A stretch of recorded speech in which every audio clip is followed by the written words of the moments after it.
Y pasamos a la siguiente exposición denominada Sintomatología de la COVID-19 y cumplimiento de las estrategias comunitarias de mitigación en América Latina al comienzo de la pandemia, a cargo del doctor Percy Herrera Añasco.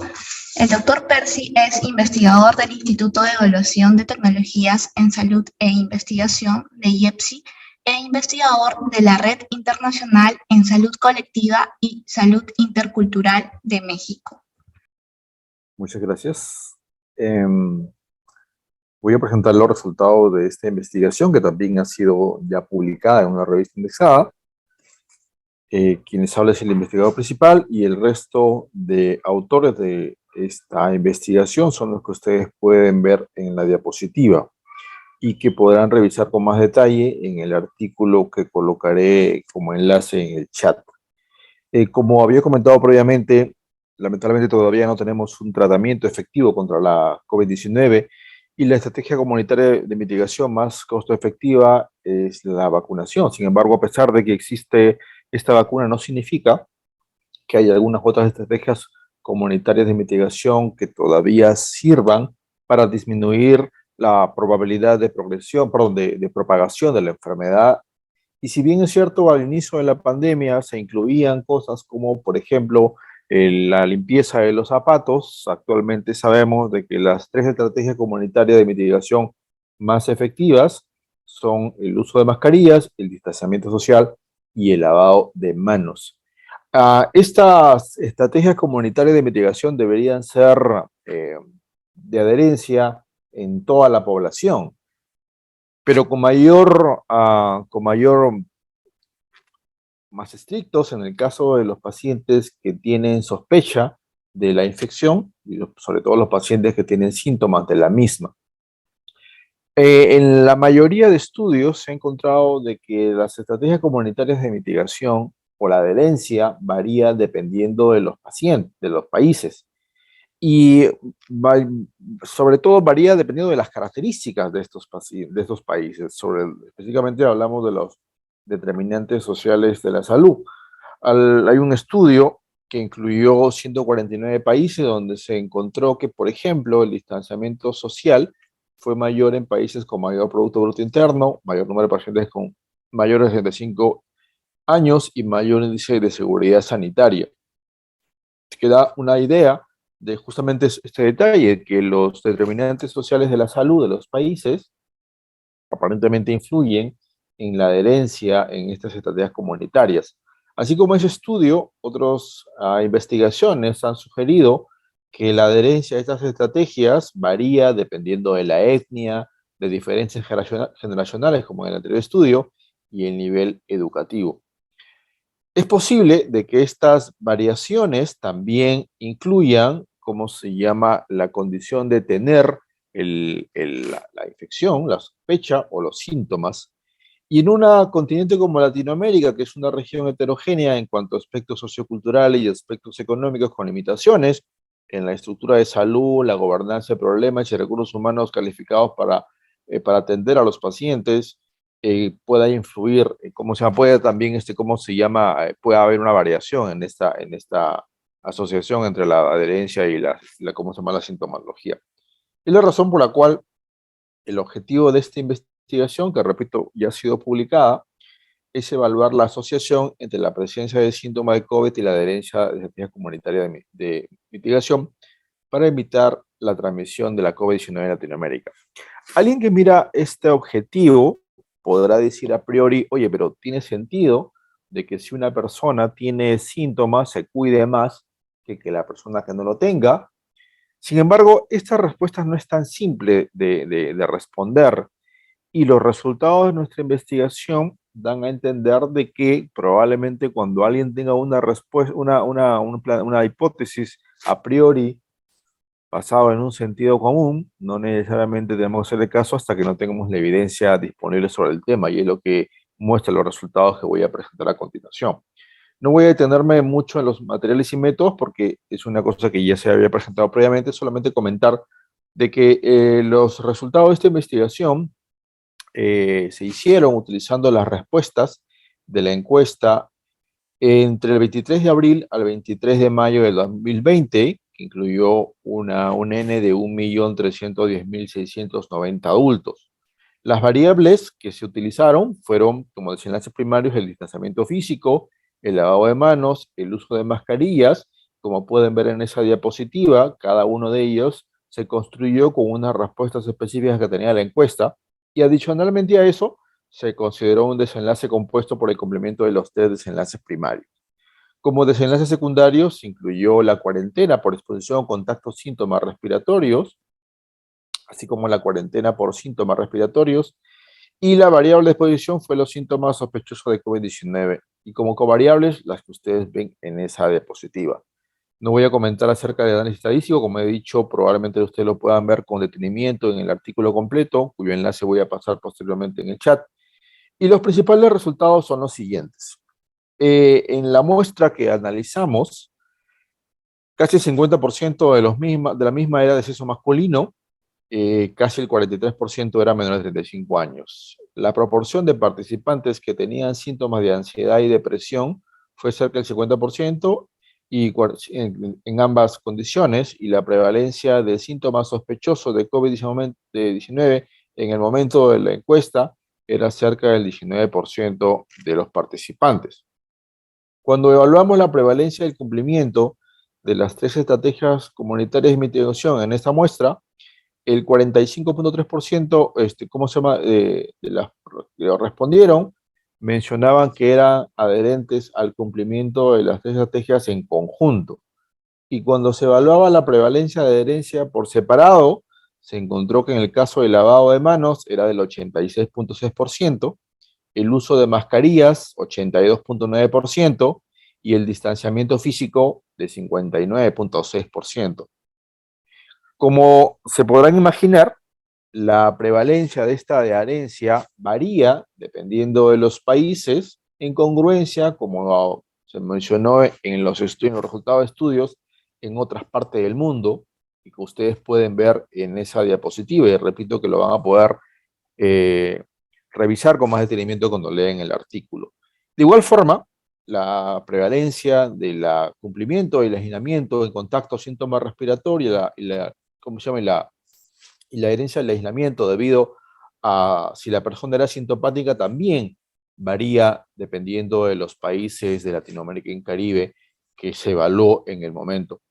Y cuando hicimos el análisis sobre los factores asociados en análisis variado, dependiendo de qué estrategia de mitigación comunitaria evaluemos, nos damos cuenta que hay serie de diferencias y destacan, que es una cosa que comentaremos en la discusión, el hecho de que la población de más edad y aspectos de género influyen sobre esta adherencia.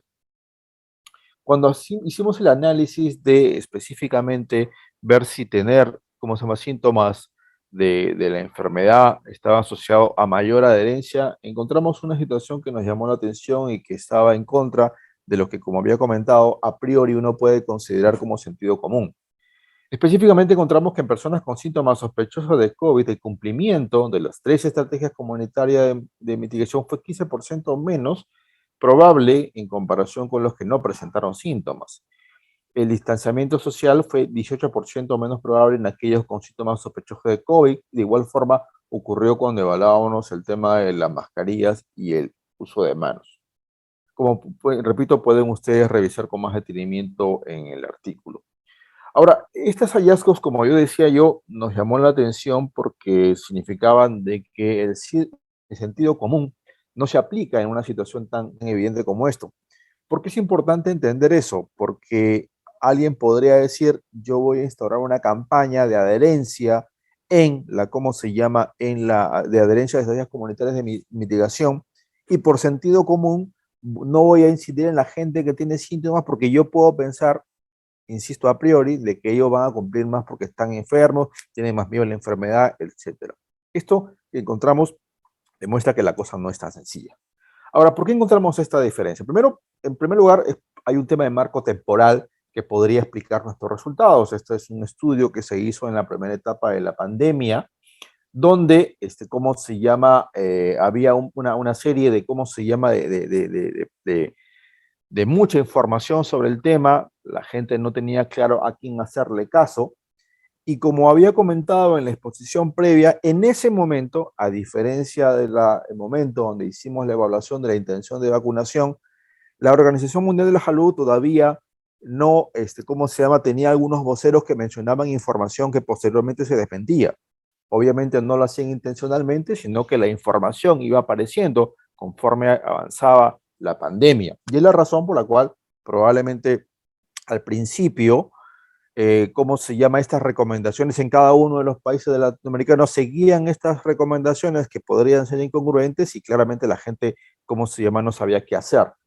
Ahora, específicamente por qué lo hacían, la situación es también difícil de evaluar. Sin embargo, podríamos obtener algunas respuestas en los resultados de algunos estudios cualitativos que en la primera etapa de la pandemia, cuando trataban de evaluar por qué no se, ¿cómo se llama? No se cumplía la recomendación de distanciamiento social, encontraban que algunas respuestas incluían las que pueden ver en esta diapositiva. Hay mucha gente caminando en la calle de mi área, por ejemplo, entonces la gente no tiene miedo, mira, si todo el mundo camina, yo también quiero caminar. O respuestas como tengo amigos o familiares que necesitan que les hagan mandado, yo no confío en los mensajes que me da mi gobierno y me siento estresado cuando estoy solo o aislado. Estas respuestas, insisto, son respuestas de un estudio cualitativo hecho en Europa, pero nos resultan completamente familiares porque todos los que hemos pasado por la pandemia en nuestro país las hemos escuchado en nuestro entorno o inclusive, ¿cómo se llama?, en noticias o cómo se llama, reportajes periodísticos, para que se vean que algunos detalles son muy comunes.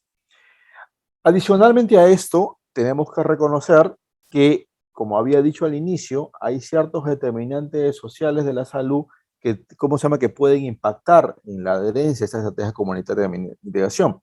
Las condiciones previas a la pandemia en sistema de salud, así como indicadores socioeconómicos como alta del desempleo y las desigualdades sociales, socavaron la eficacia de esas recomendaciones, como voy a explicar a continuación con más detenimiento.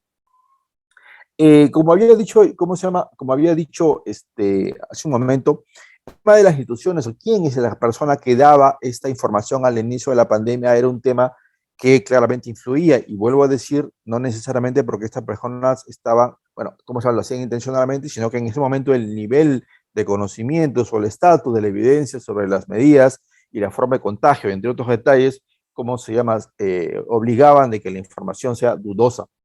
Ahora, como había comentado hace un momento, hay aspectos de cómo se llama, de edad y de género que tienen que ver con estas adherencias, y específicamente en el caso de edad, como hemos encontrado, en pacientes mayores de 25 años, la adherencia a las estrategias comunitarias de mitigación era menor. ¿Por qué ocurría eso? Por varias razones. Uno de ellos, porque la mayoría de información difundida en ese momento era por redes sociales que eran menos, perdón, utilizadas por las personas ¿cómo se llama?, de esa edad, además de que no confiaban en ello. Pero había un detalle adicional, que era que la información que se brindaba en las redes sociales y además la información que difundían los gobiernos no estaba pensada específicamente para esta población, tomando en consideración algunos elementos propios de esta edad. Por ejemplo, no es infrecuente que en la población mayores tenga problemas de visión, por ejemplo, problemas de oído, por ejemplo, y claramente la información que, ¿cómo se llama?, que se difundía no estaba pensada en personas con ese tipo de discapacidad, lo cual por supuesto es un tema importante a considerar en cualquier campaña de salud que se preste de ser así, pero que en ese momento la situación era, ¿cómo se llama?, implicaba que, ¿cómo se llama?, que las estrategias comunitarias de mitigación ¿cómo se llama?, no sea de gran adherencia en este grupo poblacional. Pero adicionalmente a eso, además del tema de edad, también había un problema, ¿cómo se llama?, como la información, con ese enfoque de género, que inclusive en nuestro país también lo vimos, ¿cómo se llama?, había todavía información que tomaba en consideración estereotipos que claramente ya no se cumplen. Ustedes recordarán en el Perú la estrategia de pico y género, que dio pie a muchos reportajes medio jocosos de varones que iban a comprar con una, ¿cómo se llama?, con una indicación de, ¿cómo se llama?, una indicación, perdón, de receta que no entendían y la gente se burlaba de ellos, y que al final dio como consecuencia conglomeraciones importantes que se tuvo que eliminar ¿cómo se llama? Esa estrategia, es porque justamente eso, todavía hay aspectos de estereotipos, ¿cómo se llama? Que no están desterrados y que dan como consecuencia que las estrategias de comunicación repitan estos estereotipos y claramente sean, ¿cómo se llama? Los resultados sean los que vimos.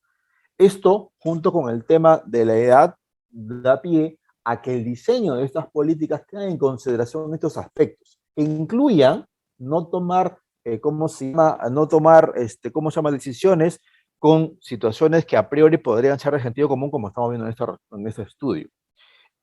Una situación adicional con respecto a esto, el tema de género y cómo se llama, y tema de género, es que habían estudios, por ejemplo, que mencionaban que los hombres más jóvenes tenían un mayor riesgo de negarse a adherirse a recomendaciones del gobierno debido a niveles más bajos de percepción de riesgo.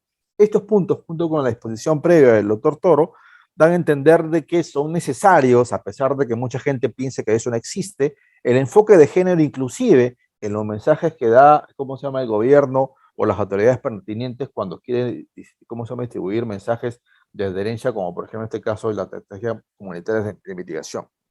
Ahora, como yo había mencionado, nos llamó mucho la atención al grupo de investigadores que hayamos encontrado eso, ¿no? Que las personas que tenían síntomas, sospechas, no tenían la adherencia. ¿Por qué ocurre esto? Nuestra investigación lamentablemente no puede responderla, pero hay algunos resultados de estudios previos que nos pueden dar una idea de qué posiblemente puede estar pasando. Primero, por ejemplo, en pacientes diabéticos, ¿cómo se ha encontrado de que en la primera etapa ¿cómo se llama? Del diagnóstico de la enfermedad, existe una suerte de, ¿cómo se llama?, de negación. Y esa negación hace que la persona se sabe diabético, pero dice, no tengo diabetes, y empieza a seguir comiendo, a seguir haciendo una vida sin las recomendaciones higiénico-dietéticas necesarias, que una cosa parecida puede haber estado pasando en el caso de COVID. ¿Sabes qué? Tengo síntomas, no es una COVID, solamente estoy con gripe, solamente es ¿cómo se llama? Solamente es alergia, y claramente eso, ¿cómo se llama? Potencialmente podría explicar por qué no tenían ¿cómo se llama? La adherencia a estas medidas. Pero además, algunos pacientes podrían haber sentido amenazados por la exigencia del tratamiento, el control de la enfermedad y las consecuencias para su calidad de vida, y por tanto deciden no seguir las recomendaciones. Recordarán ustedes, ¿cómo se llama? Que así como actualmente por ahí existen sujetos que hablan, ¿cómo se llama? Utilizan esta frase que voy a decir en un momento para cualquier cosa. En ese momento, cuando se instauraron las estrategias comunitarias de mitigación, justamente para evitar que la enfermedad, que ahora sabemos fue completamente mortal y desastrosa para nuestro país, se instauraron, empezaron a reclamar de que estaban disminuyendo su libertad, y claramente no quisieron seguir las indicaciones con las consecuencias que todos conocemos.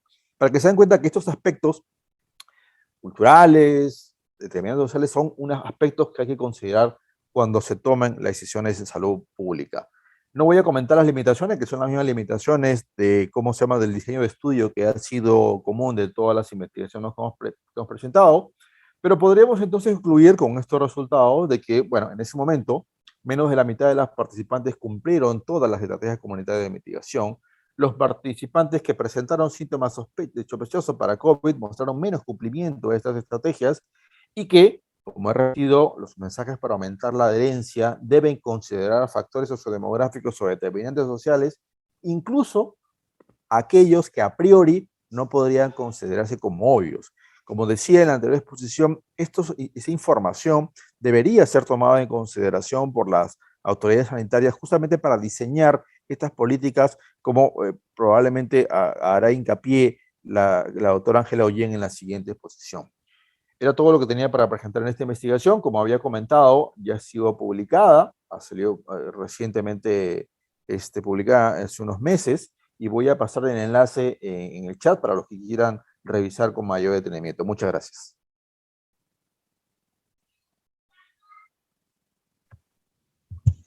Interesante ponencia, doctor Percy Herrera. Si alguien tuviese alguna pregunta, lo puede colocar por el chat, por favor. Hay una pregunta o un comentario, permítanme leerlo, por favor. El bajo nivel de pertenencia e identidad de la población con el Estado, la clase política, los medios de comunicación, señal abierta, el sistema de salud y los propios servicios de salud, producto de la exclusión, en los procesos de reforma y estructuración del propio sistema sanitario, y su respuesta que no necesariamente satisface su necesidad de salud, sea un aspecto determinante social influyente, es posible, es posible. Claramente hemos mencionado que hay aspectos determinantes sociales de la salud que influyen en eso, y ¿cómo se llama? Y como han visto a lo largo de ¿cómo se llama? De las conferencias, incluso aspectos como la información de quién da, si es un político o no, cómo se llama, influye sobre el tema en particular. Hay varias investigaciones que han sugerido que problemas estructurales en nuestro sistema de salud, cómo se llama, y su desconfianza y la desconfianza en él hacen de que, cómo se llama, se opte por otras alternativas, no necesariamente muy, ¿cómo se llama? Con mucha evidencia, y claramente eso influye en el estado de salud de todos, pero no, es una opción válida. Lamentablemente no podemos responderla con las investigaciones que hemos hecho. Hemos dicho que es una investigación, la mayoría solamente de asociaciones, pero claramente es una hipótesis que vale la pena considerar. Hay un nuevo comentario, permítame, el participante Juan Callavino. Respecto a las definiciones de distanciamiento físico, uso de mascarilla, lavado de manos, ¿se dio una explicación o estandarización sobre a qué se refieren los mismos? Por ejemplo, el distanciamiento lo consideran, sí, ¿cómo se llama? Como lo pasé rápidamente, ¿cómo se llama la diapositiva? Permítame ver si lo puedo repetir.